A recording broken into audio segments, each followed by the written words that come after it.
한 번은 한 부자 법관이 예수님께 왔습니다. 와서 예수님께 이제 묻기를,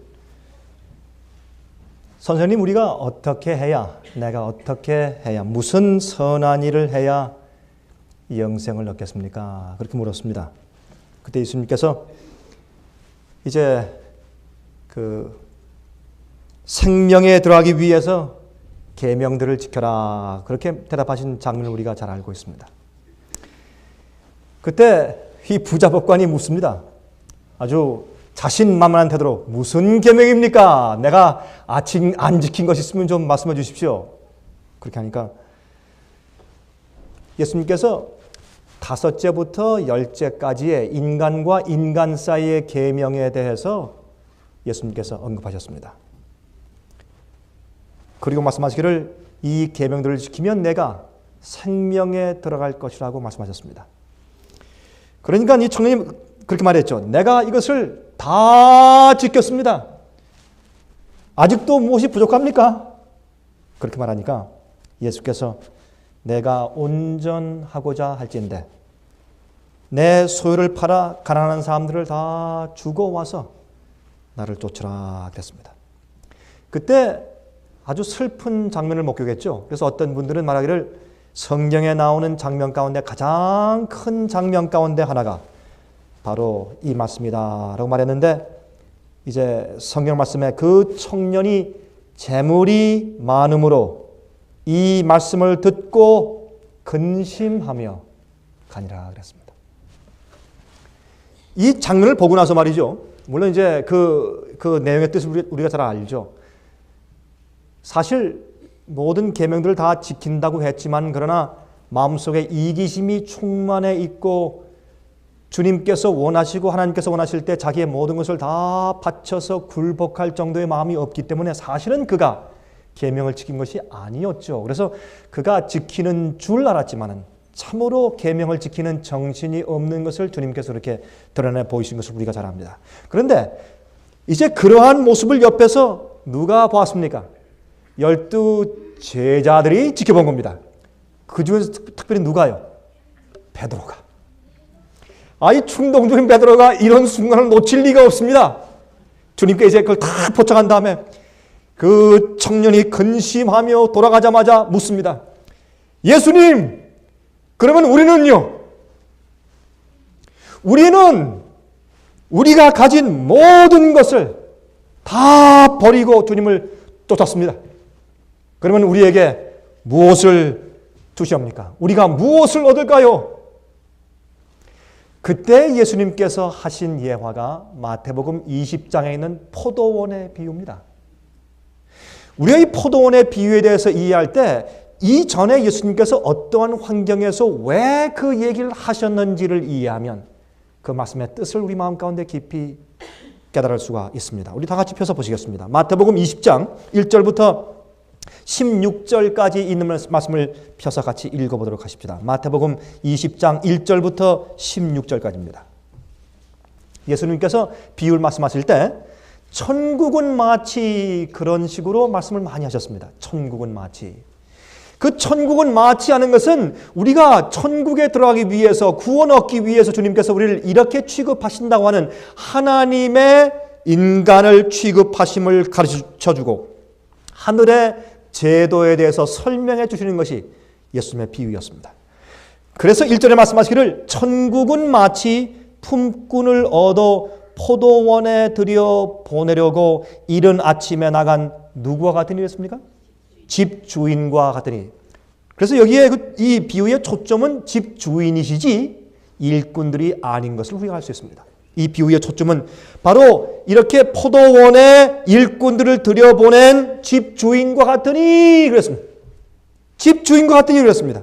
근데 어떤 주인이 이른 아침부터 나가서 일꾼을 구하러 서성거리는 집주인과 같으니, 우리를 구원하시기 위해서 우리가 깨자마자 우리에게 역사하시는 하나님의 역사 같으니 이렇게 말씀하시는 것입니다. 2절, 저가 하루 한 데나리온씩 품꾼들과 약속하여 포도원에 들여보내고 또 제3시에 나가보니 장터에 놀고 있는 사람들이 또 있는지라 저희에게 이르되 너희도 포도원에 들어가라. 내가 너희에게 상당하게 주리라 하니 저희가 가고 제6시와 제9시에 또 나가 그와 같이 하고 제11시에도 나가보니 섰는 사람들이 또 있는지라.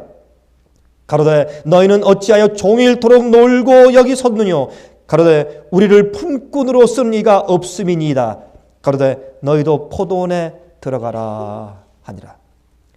저물매 포도원 주인이 청지기에게 이르되 품꾼들을 불러 나중 온 자로부터 시작하여 먼저 온 자까지 싹쓸 주라 하니 제11시에 온 자들이 와서 한 데나리온씩을 받거늘 먼저 온 자들이 와서 더 받을 줄 알았더니 저희도 한 데나리온씩 받은지라.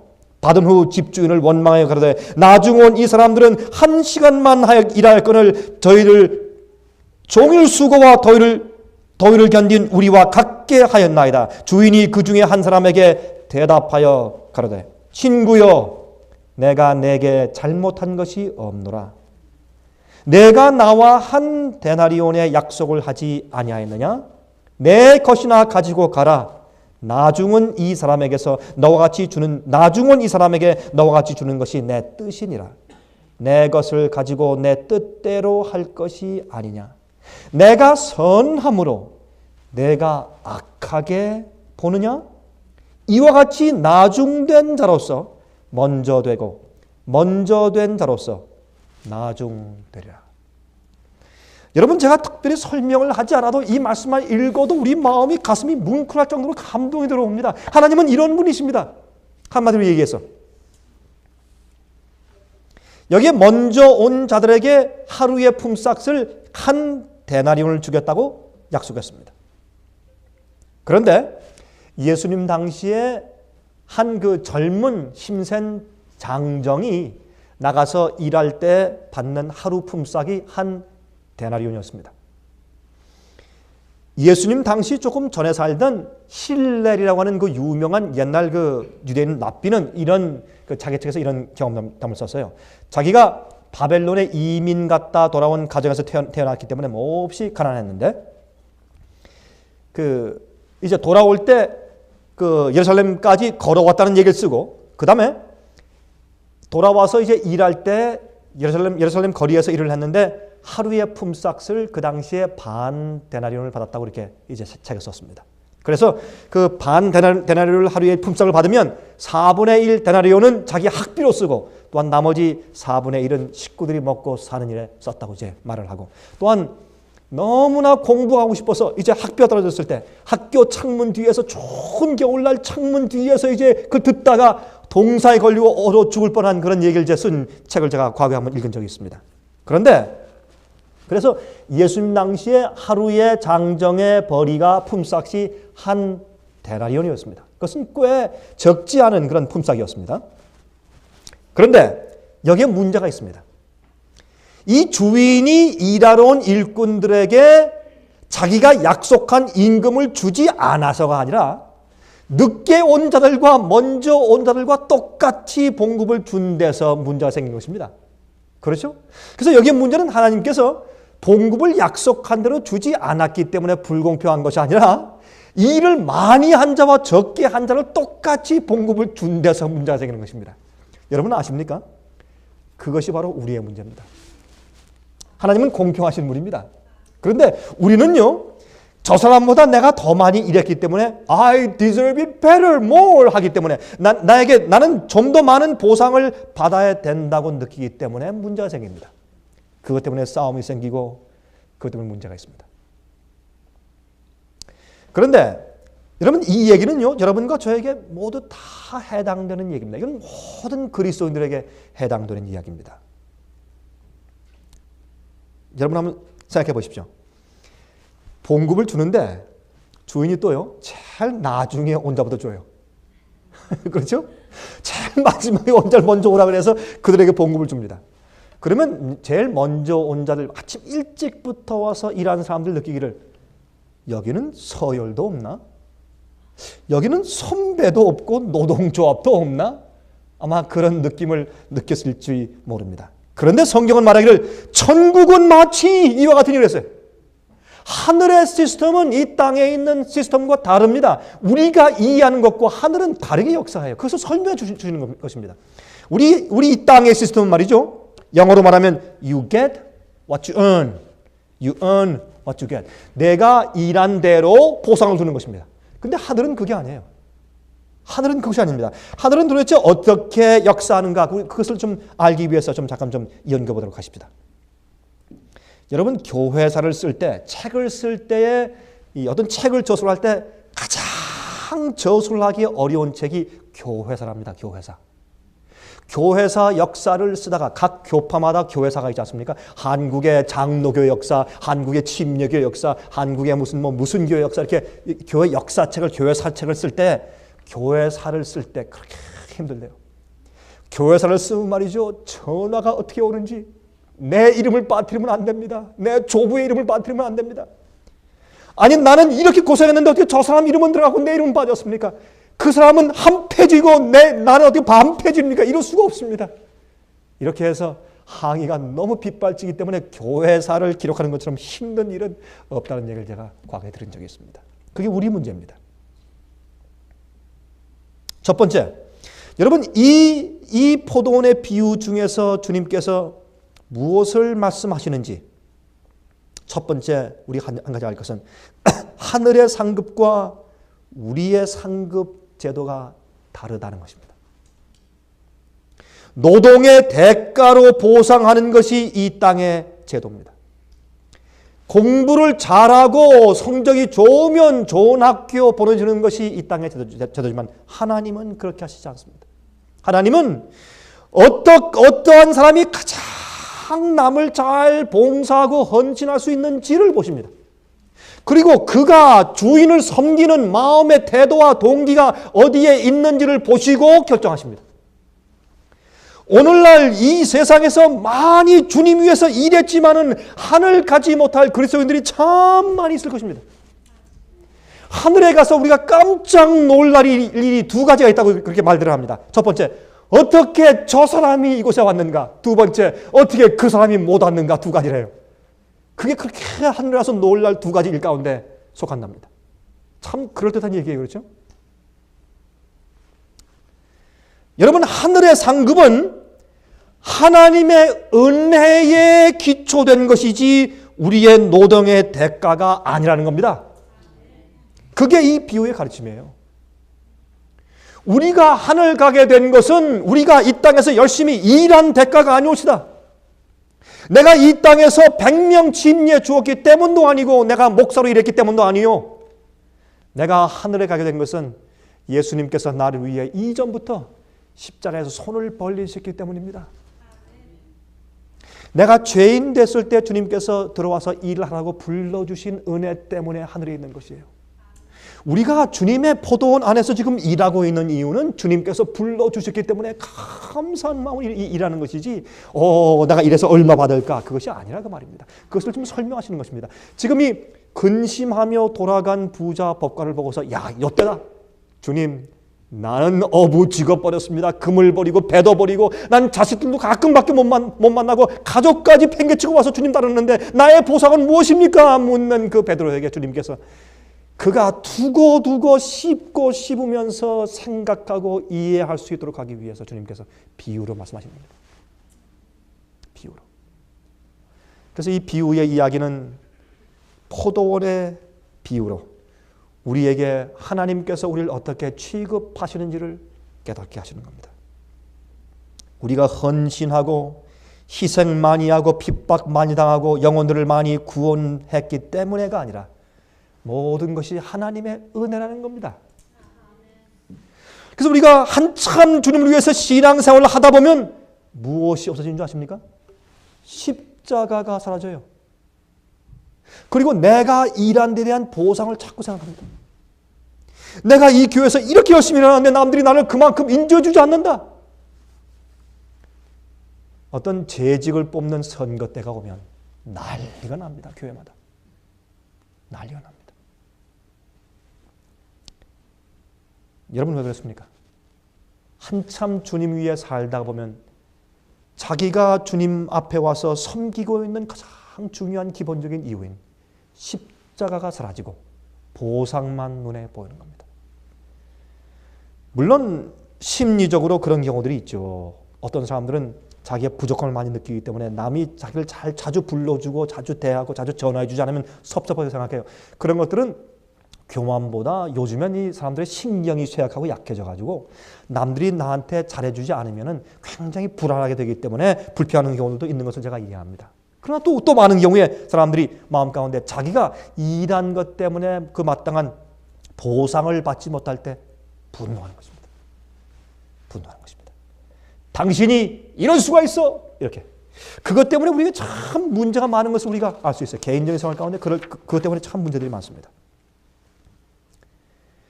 그 다음에 사실 두 번째 이 주님께서 여기에 말씀해 주신 이 비유의 가장 중요한 초점이 나옵니다. 그것은 무엇이냐면 복음을 전하라고 부르신 당신의 종들에게 주시는 가장 중요한 초점 기별입니다. 그것은 지금 아침 일찍 온 일꾼들에게 한 데나리온을 주시겠다고 약속했는데 문제는 나중 온 자들보다 더 좋은 대우를 주지 않고 똑같은 대우를 주었다는 데서 말씀이 시작합니다. 근데 그들이 이제 잊어버린 사실은 무엇이냐면 자기들도 일할 곳이 없어서 굶주리며 떨고 있을 때에 고맙게 주인이 와서 일자리를 준 사실을 그들이 잊어버린 것입니다. 두 번째, 자기가 일하게 된 것도 이력서가 훌륭해서가 아니라 재주가 뛰어나서가 아니라 주인이 와서 포도원에 일하라고 들여보내준 은혜 때문이라는 사실을 잊어버렸습니다. 그걸 잊어버리면 모든 우리 그리스도인 생활 가운데 즐거움이 사라집니다. 십자가가 없어집니다.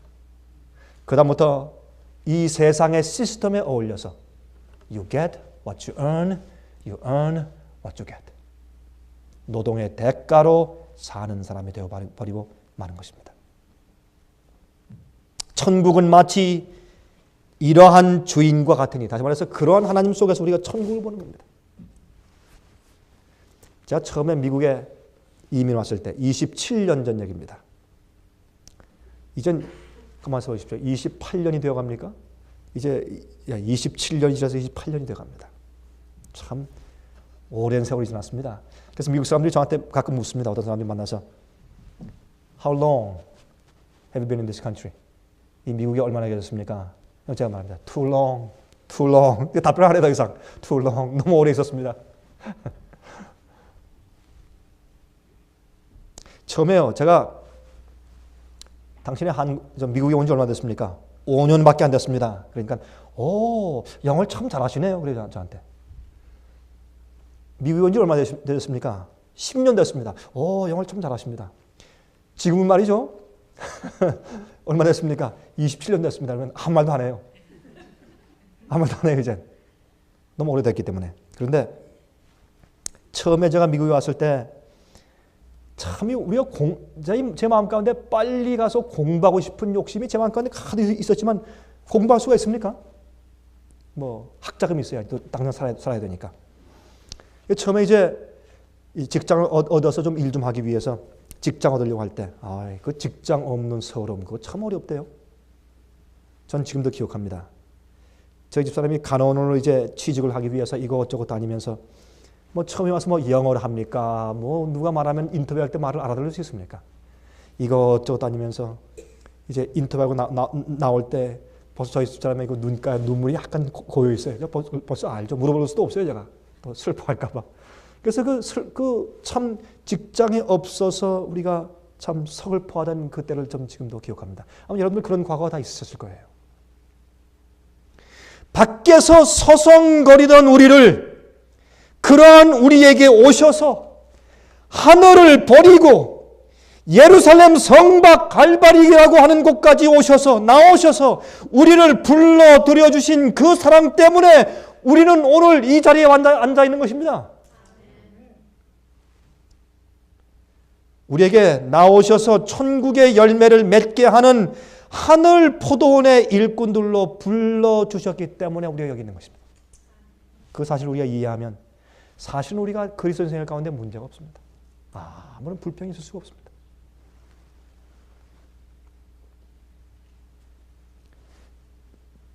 근데 이제 문제가 생깁니다. 주인이 이제 시간이 되니까 1시간 일한 자에게, 여러분 이른 아침 일찍 그 뜻은 뭐냐면 새벽 6시입니다. 유대인들의 시간 관려면 해가 뜰 때가 이른 아침이었습니다. 해가 뜰 때는 아침 새벽 6시에 해가 뜬다고 믿었습니다. 그래서 현대 우리의 시간과 맞추려면 그 유대인들의 시각에 6시간을 더해주면 됩니다. 그러니까 아침 일찍 하면 0시니까 그거는 우리의 말에서 아침 6시입니다.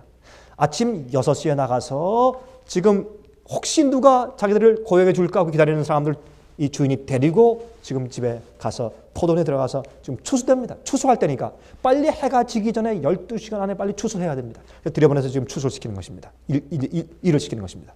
그런데 그 다음에 이제 나가서 또 불러들인 자들은 3시에, 제3시에, 3시는 우리 시간을 만들기 위해서 6을 더하면 몇 시입니까? 9시죠. 아침 9시입니다. 아침 9시에 사람들을 불러들이고 그 다음에 또 몇 시예요? 6시에. 6시는 지금의 정오 12시입니다. 그 다음에 제9시. 9시는 오후 3시입니다. 그리고 해가 지는 것은 오후 6시에 해가 진다고 믿었습니다. 유대인들은. 그래서 6시에 이제 해가 진는데 그 6시가 되기 바로 전에 11시니까 언제입니까? 11시니까 해가 지기 바로 직전 1시간 전인 오후 5시에 또 나가서 보니까 또 사람들이 또 소송이고 있습니다. 너희들 왜 이렇게 놀고 있느냐? 어디서 일을 하지? 우리를 고용해 주는 자가 없습니다. 이제 우리가 이제 집에 들어갈 때 아이들에게 또 무엇을 줘야 합니까? 무슨 먹을 걸 줘야 합니까? 쌀은 어떻게 사야 됩니까? 답답하게 서 있는 그들에게 그래? 그러면 내 밭에 가서 일해라. 라고 1시간 남았을 때 그들을 은혜로 그들을 붙들고 데려와서 일을 시키는 고마우신 포도원 주인. 그럴 때 여러분 생각해 보세요. 이 1시간 일한 사람들은 얼마나 고마웠을까요? 예? 아마 일하면서 이런 마음이 들어왔을 겁니다. 주인님, 내일은 제가 와서요 돈 받지 않고 일할게요. 이렇게 고마울 때가 있습니까? 아무도 나를 고용해 주지 않는 이 마당에 하루 종일 답답하게 부인을 생각하면서 아이를 생각하면서 내가 이거 어떻게 하면 좋을까 하는 답답한 마음으로 발을 동동 구르면서 하루 종일 서성이고 혹시 행여나 누가 올까 하는 그런 마음을 가지고 기다리고 서 있는데 내게 1시간 남았을 때 거의 포기하고 이제 무거운 발걸음으로 돌아가려고 할 때 내게 와서 나를 데리고 포도원으로 데려가 주신 주인님, 얼마나 감사한지. 주인님, 저는 내일 와서 주인님께 내일은 돈 받지 않고 일하겠습니다. 그런 마음으로 1시간, 그 일한 그 1시간, 해가 지기 바로 전에 해가 질세라 열심히 남들보다 2배, 3배, 10배 더 열심히 땀 흘리며 일했을 것입니다. 그 모습을 본 주인은 이제 봉급을 줄 시간이 되었습니다. 해가 졌습니다. 그때 하인에게 말합니다. 다 일꾼들을 불러와라. 일꾼들이 다 모였습니다. 그때 주인이 옆에 있는 돈 주머니를 꺼내면서 철렁철렁 동전 소리가 납니다. 돈을 꺼내서 주는데 5시에 맨 마지막에 온 사람부터 오라고 해서 돈을 주는 겁니다. 그러니까 아니 맨 먼저 온 사람은 이건 좀 이상한 거 아까운데 그렇죠? 근데 맨 마지막에 일하는 사람한테 돈을 줄 때 원 데나리온. 그러니까 이 아침 일찍 온 사람은 이거 봐라. 마음 가운데 지금 계산기가 확 올라와요 지금. 그렇죠? 안 그렇겠어요? 야, 1시간 일한 사람한테 한 데나리온. 그럼 난 12시간 일했다. 난 얼마일까? 그럼 12데나리온? 이야, 땡 떴다. 야, 12데나리온 받으면 이젠 일하지 않고 다음 주 아니 한 달 동안 우린 베케이션이다 이제. 저 바하마, 카리비안 아일랜드, 예? 좋은 배 타고 이제 베케이션. 어딜 갈까? 플로리다를 갈까? 캘리포니아를 갈까? 그렇게 생각이 되는 겁니다. 지금. 맨 마지막으로 일하는 사람, 1시간 일하는 사람한테 수고들 했다. 착하고 신실한 종아, 내가 적은 일에 충성했으니 내가 많은 것을 주겠다. 원 데나리온. 이 사람들은요, 아침 일찍 온 사람들한테 1데나리온 약속했으니까 자기들한테 10센트 준 줄 알았어요. 10센트. 근데 1데나리온 이건 받을 수 없어요. 주인님, I don't deserve this. 나 이거 받을 수가 없습니다. 주인님, 어떻게 이렇게 많이 주십니까? 이건 내 은혜야. 우리 농장에서의 제도는 내가 일한 대가가 아니고 나의 은혜다 주는 거예요. 참 이들 마음 가운데 감사와 기쁨이 충만해서 나가는 겁니다. 그 다음에 오셋이 온 사람들 뭐라고? 너희들도 한 달이요. 이 사람들은 받으면서 주인님, 아니 1시간 일하는 사람도 원달러였는데 저도 같은 복을 주는 겁니까? 의아하지만 그러나 마음 가운데 그저 묵인하고 갑니다. 난 12시 온 사람 똑같이 왔습니다. 원달러요. 주인님 이럴 수가 없습니다. 우린 6시간 동안 떼양빛에서 이렇게 열심히 일했는데 이게 무엇이 이게 안 됩니다. 불평이 새어납니다. 아침 9시 온 사람들 똑같이 원달러요. 벌써 막 그 사람들은 입에서 막 불평이 막 튀어나옵니다. 막 침이 튀어나와요. 맨 마지막에 아침 일찍부터 온 사람들. 그 사람들은 유대인들을 상징합니다. 유대인들은 하나님의 포도원에 불려서 다른 영혼들을 위해서 진리를 나눠주는 특권을 받아서 제일 먼저 하나님의 포도원에 불려드려진 자들은 유대인들이었습니다. 그 사람들은 We deserve better. 이방인들을 개 취급했습니다. 유대인들입니다. 우리가 가진 것은 이건 특권이라고 선택해서 선민들 사상이 가득했습니다. 주님께서 유대인들이 듣는 앞에서 말씀하시기를 아침 일찍 온 자들에게도 한 데나리온씩 주매. 하나님께서 우리 인간들을 취급하시는 것은 은혜의 제도지 보상의 제도가 아니라는 겁니다. 그것이 천국입니다. 그러니까 이 아침에 온 사람들은 입이 이만큼 진짜 과장해서 12장 나왔습니다. 이만큼 나왔어요. 이럴 수가 있습니까? 그냥 막 불평, 불만 그냥 이제 폭동이 일어날 직전입니다. 그때 주인님이 말합니다. 주인께서 말합니다. 내가 선하다고 너희가 나를 악하게 보느냐? 이건 참 중요한 얘기입니다. 여러분 우리가 왜 불평합니까? 우리 솔직히 말해봅시다. 우리가 왜 불평합니까? 예? 불평하는 이유가 뭡니까? 하나님, I deserve it better. 아니에요? 주님, 저는 주님을 위해서 저 사람보다 더 많이 희생했습니다. 더 많이 버리고 더 많이 포기하고. 전 주님 위해서 일할 때 저 사람들은 열심히 하다 맨 마지막에 살짝 들어왔지만 저는 아닙니다. 전 태어나서부터 이렇게 고생을 살았습니다. 주님, I deserve it better. 그거 아닙니까? 그래서 주님께서 모든 죄인들에게 똑같이 베푸시고 죄인과 의인에게 똑같이 햇빛과 비를 주시는 하나님께 불평하는 것입니다. 그것은 무엇입니까?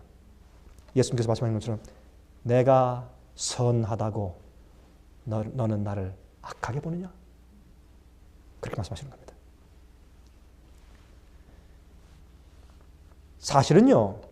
사실은 이 아침 일찍 온 이 사람들은 이렇게 생각을 했어야 합니다.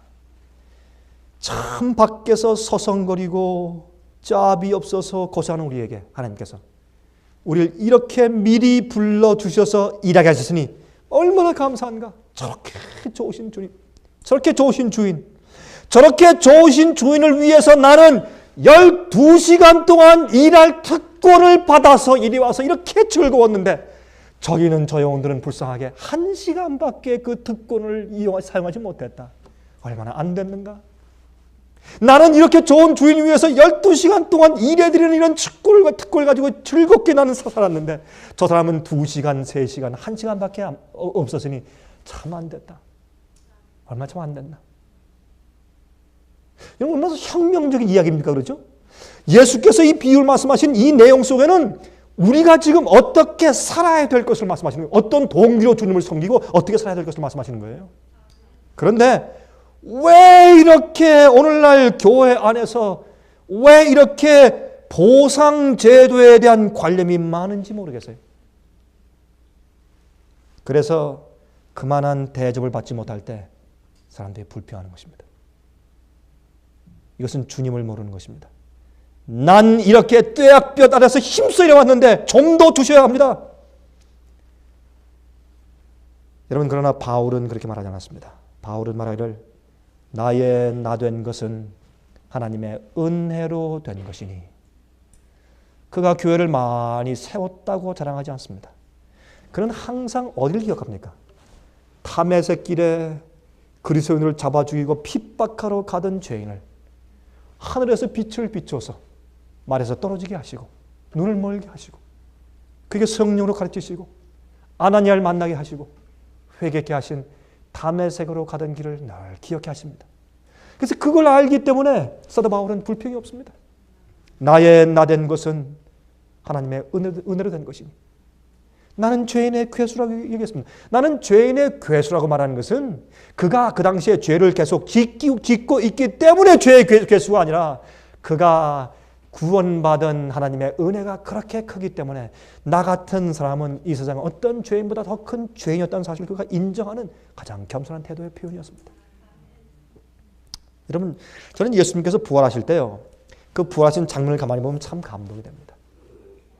예수님께서 돌아가실 땐 수치와 모욕을 느끼시고 돌아가셨지만 부활하신 다음에 승천하실 땐 그렇게 할 필요 없지 않습니까? 그렇죠? 부활할 때 큰 모습을 다 보여주고 사람 깜짝 놀라서 다 까무라치게 하시고 말이죠.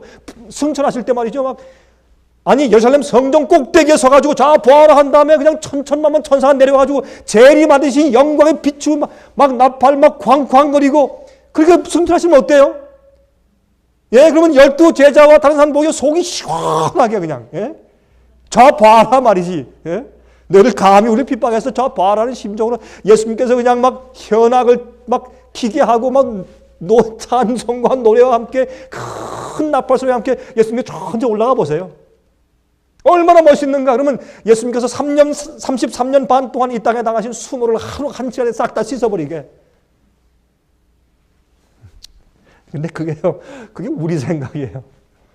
우린 그래요, 우린. 가끔요, 우린 그렇게 생각해요. 우리가 남들한테 억울한 일을 당하면, 하나님, 저 사람 좀 교통사고 나게 해주십시오.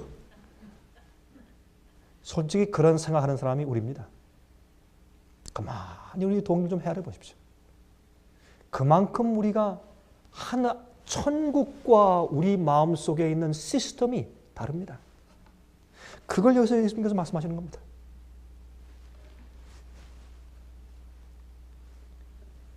예수님께서 승천하실 때 조용하게, 감람산 위에서 조용하게, 그저 주님을 따르는 사람들을 적은 무리가 지켜보는 가운데서 조용히, 그곳에 나팔 소리도 없었고 영광스러운 광채도 없고 빛나는 구름도 없고 남들이 전혀 알아보지 못하는 광경 가운데서 조용히 승천했습니다. 이것이 조용히 말구유에 오신 예수 그리스도의 성품이에요. 그의 겸손함입니다. 이것이 하늘의 원칙입니다. 우리 인간은 그렇게 생각하지 않습니다. 그러나 천국은 마치라고 말씀하시면서 우리와 다른 하나님의 성품을 이렇게 설명해 주시고 있는 것입니다. 제가 말이죠, 지금부터 한 20몇 년 전 얘기입니다. 옛날 얘기입니다. 벌써 한 20몇 년 지났습니다. 미국에 처음 온 얼마 후 얘기인데, 제가 전도 사업을 하느라고 열심히 일하고 있었습니다. 제가 교회를 개척하느라고 열심히 일하고 있는데, 그때 더운 것이었기 때문에 낮에는 웨어하우스에 가서 이 짐을 나르는데, 제가 무슨 짐을 나르느냐면 그땐 젊었으니까요. 그땐 힘이 있었으니까 이 큰 트럭이 이제 웨어하우스에 이렇게 세마이 트럭 있죠. 큰 트럭이 18휠러 18개 바퀴 있는 큰 트럭이 이제 오면 거기에 그냥 이런 박스로 한뜩 짐이 있는데 그들이 뭐냐면 이런 화장실의 변기들하고 물탱크하고 그다음에 목욕탕 있잖아요. 목욕탕 배터 그런 걸 싣고 오는 거예요. 그걸 나르는 겁니다. 여러분 그거 한번 하루 종일 날라보세요. 그 더운데 거기서 이렇게 한 두 사람 올라가서 위에서 이렇게 들고서 쭉 줄 서 있으면 이렇게 내려주면 그걸 받아가지고 어깨 주고서 이렇게 가지고 이렇게 놓고 그거 여러분 하루 종일 해보십시오. 정신 없습니다. 하루 종일 딱 끝나고 나면 땀이 집에 들어오면 온 안에 옷뿐만 아니라 겉옷까지 그냥 땀에 환히 젖습니다. 짜면 이렇게 물이 나올 정도로. 그렇게 하고 이제 샤워하고 밤에는 우리 집사람과 함께 우리 사람들 열심히 나가서 일했죠, 물론. 저녁 때 이제 같이 또 방문 다녔습니다. 그리고 주말엔 가서 또 방문 다니면서 성경 가르치고 그렇게 했습니다. 그렇게 하다 보니까, 한동안 하다 보니까 마음 가운데 불평이 생겼습니다. 하나님, I deserve it better. 저한테는 보상을 좀 더 주셔야죠. 이렇게 고생하면서 주님의 일을 하는데. 저 사람들보다 내가 나아야죠, 내 삶이. 더 평판도 더 받아야 되고 인기도 더 있어야 되고 내가 더 나아야죠. 주님 이거 안 됩니다, 이거. 주님 불공평하십니다. 그런 마음이 제 마음 가운데 들어와서 어렵기 시작했습니다. 좀 어려워졌어요. 근데 어려워지는데 그때 경제적으로 좀 어려워서 그때 이것저것 페이먼이 날라왔는데 낼 돈이 없습니다. 특별히 이제 이 자동차 보험비를 내라고 날라왔는데 자동차 그 당시에 보험비 낼 돈이 없었습니다.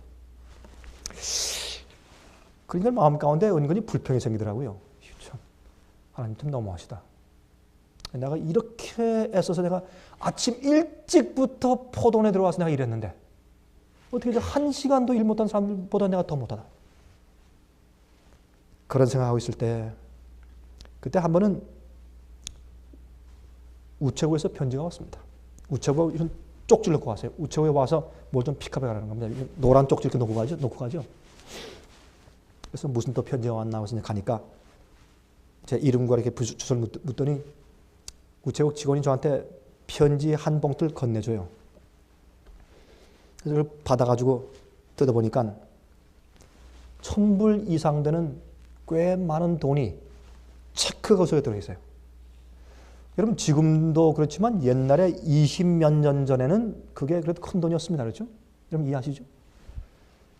근데 전혀 이 돈을 제가 받을 데가 없습니다. 이거 어디서 왔나 하고 봤더니 제가 이제 주요 사업을 하기 위해서 내려오기 바로 전에 잠깐 동안 일한 회사에서 왔어요. 근데 제가 길게 설명 안 드리겠지만 도무지 그 돈이 저한테 올 돈이 전혀 아니에요. 저한테 올 이유가 없어요. 근데 그게 왔어요. 왔는데 거기에 쓴 것을 가만히 보니까 제가 일했는데 그 일할 때 저도 모르게 뭔가 이렇게 그 회사에서 조금씩 쌓아두었는데 그것은 일하는 사람들, 현재 있는 사람들에게 주는 컴펜세이션이에요. 그런데 거기 있는 일하는 사람들이 제가 지금 가서 복음 사업을 한다는 얘기를 듣고 줄 필요가 없는데 자기들한테 쌓여준 그 돈에서 잘라가지고 저한테 보내준 겁니다. 같이 일해보니까 이 사람이 참 신앙에 있는 사람이었는데 하나님의 일을 한다고 하니까 우리가 좀 도와줘야 되지 않겠는가 결정을 한 모양입니다. 제가 물어보진 않았어요. 그래서 이 사람들이 거기에 있는 한국 사람들한테 물어서 제가 지금 어디 있는지 수소문을 해가지고 그걸 보내준 겁니다. 제가 가장 필요할 때 딱 펴서 보니까 그 돈이 와 있어요. 그런데 참 이상하게요. 하나님의 은혜를 받을 때는요. 그 은혜가 크든지 적든지 간에 우리 마음 가운데 감동을 줘요. 그래서 제가 그걸 바꿔서 제가 움직일 수가 없어요. 그때. 그걸 바꿔 펴서 나오려고 이렇게 하면서 뜯어서 보니까 체크인데 그게 제 가슴을 치는데 제 우체국 바닥, 지금도 제가 있잖아요. 우체국 바닥인데 그 옆에 그 구설에 서가지고 그걸 펴서 보면서 제 다리가 떨어지지 않았습니다. 가만히 있었어요. 여러 가지 일들이 주마등처럼 제 앞을 지나가는데 이런 생각이 들어가요. 아, 하나님. 주님께서 저를 주님의 일꾼으로 불러주신 것은 은혜입니다. 이게 은혜군요. 제가 왜 불평했는지 모르겠습니다. 주님 죄송합니다. 전 다시는 불평하지 않겠습니다. 저를 죄인에서 의인으로 불러주시고 또 주의 사업을 하도록 불러주시는 것은 주님의 큰 은혜입니다. 주여 감사합니다. 감사합니다. 내가 더 이상 보상을 바라지 않습니다. 제가 그렇게 기도했습니다. 여러분, 예수님께서 이 땅에 오실 때 성육신 하셔서 베들레헴 말구에 태어나실 때 보상을 바라고 태어나셨습니까? 아니죠. 아무런 보상 없이. 십자가에 달리신 것도 아무런 보상 없이 예수님께서 십자가 돌아가셔서 무덤 속에 들어간 다음에 다시는 나오지 않고 영원히 사라져 없어져 죽게 될지라도 우리를 위해 돌아가셨다는 그런 결심을 가지고 돌아가신 거 아닙니까? 그것이 구원의 근본적인 사상 아닙니까? 그런데 무언가 이상하게 우리 마음 가운데 보상의 제도가 자꾸 마음에 들어간 겁니다. 아닙니다. 모든 것은 주님의 은혜로 이루어진 것입니다. 여러분 생각해 보세요. 예수님께서 부활 후에 예수님께서 부활하신 다음에 고기 잡으러 간 5 제자들에게 나타나신 것을 기억해 보시기 바랍니다. 여러분 예수님께서 부활했는데 물론 그 소식을 듣긴 했지만은 지금 베드로와 야고보, 요한 또 이렇게 이제 제자들이 모여서 같이 이렇게 얘기를 해보니까 주머니에 뭐예요? 돈이 한 푼도 없어요. 주머니 텅텅 비었어요. 먼지밖에 안 납니다. 예? 이제 뭐 교회선 출교당했죠. 그렇죠? 이제 직장이 있어요. 돈이 있어요. 직업이 있어요. 남의 칭찬이 있어요. 평판이 있어요. 인기가 있어요. 뭐가 있어요? 예수님 따르다가 망한 거예요. 망한 거. 여러분 아닙니까? 우리가 성경에서 읽으니까 멋있게 보이죠. 그게 멋있는 얘기입니까 여러분? 예수 따르다 절대적으로 망해버렸어요. 이것이 참된 예수님의 제자의 길이에요. 우리 이 문제에 있어서 우리가 타협하면 안 돼요. 오늘날도 주님과 진리를 따르면 세상에서 망하게 되어 있어요.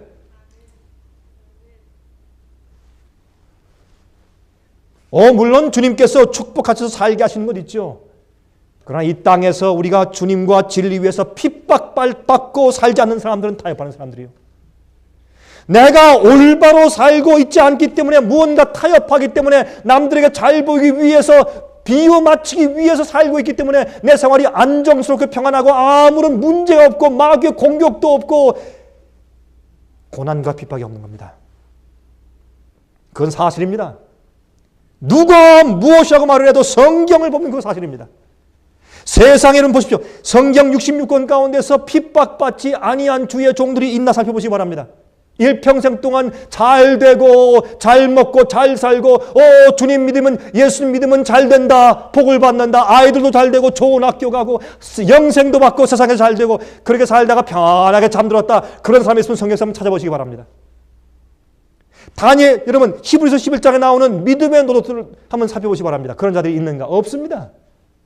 다 믿음으로 주님과 함께 고난당한 사람들의 이야기로 점철되어 있지 않습니까? 그런데 오늘날 우리 생각이 바뀌어져 버린 겁니다. 오늘날 교회가 잘못 가르치는 겁니다. 그건 잘못된 일입니다. 성경에 분명히 말씀하기를 너희가 나를 따라오려거든 너희 자신을 부인하고 자기 십자가를 지고 따라오라고 분명히 말씀했는데 그걸 바꾸는 겁니다. 교회가 바꾸는 겁니다. 예수님께서 말씀하신 마태복음 20장에 있는 그 포도원의 비유는 오늘도 크게 웅변적으로 우리에게 말씀하고 있습니다. 마지막 시대 라오디가의 교회에 말씀하고 있습니다. 여러분 예수님 부활 후에 이 5 제자가 돈이 떨어지고 다 떨어진 다음에 보니까 옷 떨어져, 신발 떨어져.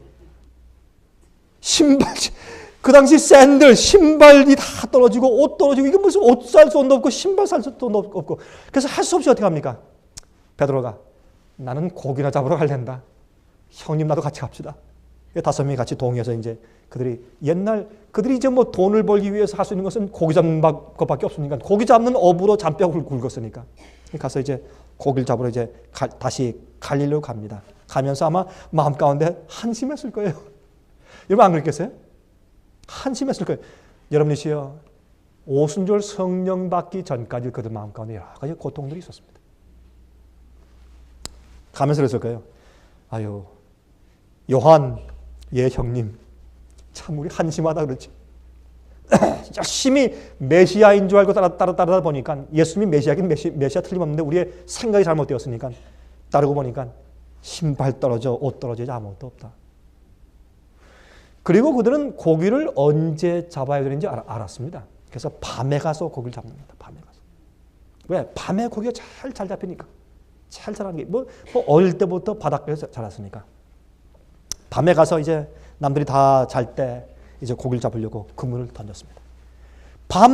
밤새도록 밤이 맞도록 그물을 던졌는데 고기가 한 마리도 잡히지 않았다고요. 그것도 기적이에요. 그러죠?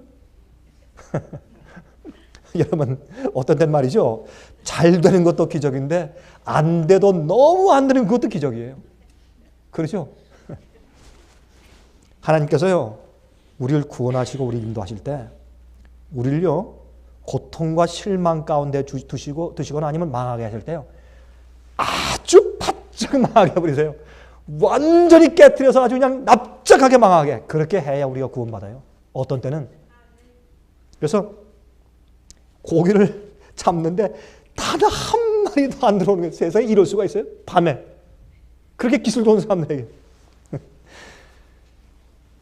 그런데 이제 해가 뉘엿뉘엿 떠오르는데 이 사람들이 할 수 없어서 이제 그물을 다 이제 걷어올린 다음에 이제 가자. 할 수 없다. 야, 고기까지도 우리를 피한다, 이제. 고기까지도. 이제 그물을 걷어가지고 이제 오려고 하는데, 여러분 아십니까? 예수님께서 아침에 그들을 보시기 위해서 해변가에 서 계셨는데, 그 뜻은 무슨 뜻이냐면, 밤새도록 예수님께서 그 해변가에서 그들을 지켜보시고 계셨다, 그 말입니다. 밤새도록 그들과 함께 했습니다. 그들이 고기를 밤 내내 잡지 못하고 고통했을 때 주님께서 그 곁에서 지켜보시면서 같이 고통하신 겁니다. 그게 우리 주님이십니다. 그러면서 이제 그들이 돌아오려고 할 때 묻습니다. 여보시오, 고기 좀 있습니까? 말도 마시오. 말도 마시오. 한 마리 없습니다. 한 마리. 이럴 수가 있습니까? 그때의 풍습에 의하면 해변가에 있는 사람들이요, 가끔 이 고깃대의 움직임을 볼 수가 있습니다. 배 타고 있는 사람은 안 보여요. 멀리 있는 사람이 볼 수 있으니까 가끔 이쪽 아니 저쪽 이렇게 가르쳐주는 경우들이 가끔 있었습니다. 이 어부들에게. 그래서 이 예수님께서 그런 식으로 오른쪽에 던져보시오. 오른쪽에 그랬습니다. 그때 지나가는 나그네가 고깃대를 본 줄로 생각하고 고맙습니다 하고 그쪽으로 던졌습니다. 던지고 나니까 어마어마한 고기가 잡힌 겁니다. 너무 무거워서 끌어당겨 올릴 수가 없을 정도로 잡혔습니다. 큰 고기가, 적은 것도 아니고 큰 고기가 그물 속에 들어가지 않게 하신 하나님께서 큰 고기만 넣게 하는 능력도 있으십니다. 이때 옆에서 요한이 말합니다. 주님이시다. 그때 베드로가 뛰어들어가서 고기는 팽개치고 뛰어들어가서 예수님께 헤엄쳐 갔죠. 여러분, 예수님께서 그때 그들이 왔을 때 저는 그 장면을 보면서 이렇게 생각했어요. 예수님께서 조반을 만들어서 두셨다. 그들이 와서 아무 말 못하고 조용히 이제 예수님 얼굴 한번 쳐다보고 땅 한번 쳐다보고 예수님 한번 쳐다보고 땅 한번 쳐다보고 이제 조반을 먹는 겁니다. 그때 예수님께서 이렇게 하시면 어때요? 금 달란트 2개를 주셨다. 그렇게 하면 되지 않습니까? 예? 예수께서 드디어 오는 자들에게 자, 내가 너희한테 이렇게 줄 수 있는 능력이 있다 하는 표징으로 금 달란트 2개를 주머니에서 꺼내서 주셨다. 그렇게 기록되면 우리가 얼마나 좋겠어요? 그러니까 그렇게 안 하시고 어떻게 하셨습니까? 그날 아침에 그들이 필요한 물고기를 또한 떡을 구워서 그들에게 주신 겁니다.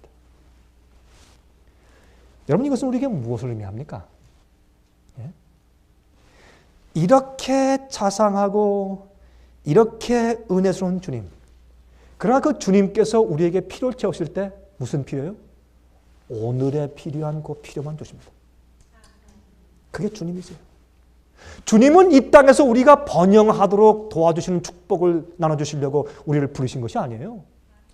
이 땅의 번영함과 주님과는 어떤 의미에서 무관해요. 주님께서 우리를 보호하시고 필요한 양식을 주시고 때를 따라 돕는 은혜를 주시지만은 그러나 그것이 우리를 부자 되게 하게 부르신 것이 아니에요. 이 땅에서 우리가 높은 지위 얻게 하기 위해서 부르신 것도 아니고 이 땅에서 우리에게 좋은 평판과 자랑과 좋은 인기 얻게 하시는 약속을 하시고 우리를 부르신 것 아닙니다. 우리를 부르신 것은 주님의 은혜입니다. 주님의 은혜를 찬송하도록 하기 위해서 부르신 겁니다. 주님의 은혜를 찬송하게 하기 위해서 부르신 겁니다. 그래서 성경은 말하기를 뭐라고 말씀합니까? 나중된 자가 먼저 된 자보다 낫다. 그게 무슨 말이에요? 여러분, 우리는 주님께서 우리를 판단하실 때 무엇을 판단합니까? 내가 주님을 위해서 사는 것, 내가 주님 위해서 일하는 내 마음속의 동기가 뭐냐 말이에요. 내가 왜 주님 위해 살고, 왜 주님 따르고, 왜 주님 위해서 일하느냐 말입니다. 그 참된 동기가 마치 천국은 이와 같으니라고 말씀하신 이 비유처럼 주의 마음을 갖게 되시기를 간절히 바랍니다. 은혜로우신 하늘에 계신 우리 아버지, 우리가 아버지를 섬기는 모든 이유가 하나님의 은혜 때문에 그러한 것을 다시 한번 인식하였습니다. 우리가 주님 위해서 일하는 모든 이유가 우리를 위해 이 땅에 오셔서 십자가에 돌아가신 예수 그리스도의 사랑과 은혜 때문인 것을 다시 한번 인정합니다. 주님, 우리의 잘못된 동기로 섬기고 따랐던 과거를 용서해 주시고 우리 마음속에 새로운 마음과 예수 그리스도의 마음을 허락해 주셔서 우리가 감사함과 즐거움으로 주님을 섬기게 도와주시고 우리 마음속에 세상의 제도에 따라서 불평하는 마음 없게 하시며 주님의 겸비함을 담게 해 주시옵소서. 우리 마음속에 주님을 섬기고자 하는 불타는 열심을 주시옵소서. 예수 그리스도의 거룩하신 이름을 의지해서 간절하게 기도합니다. 아멘.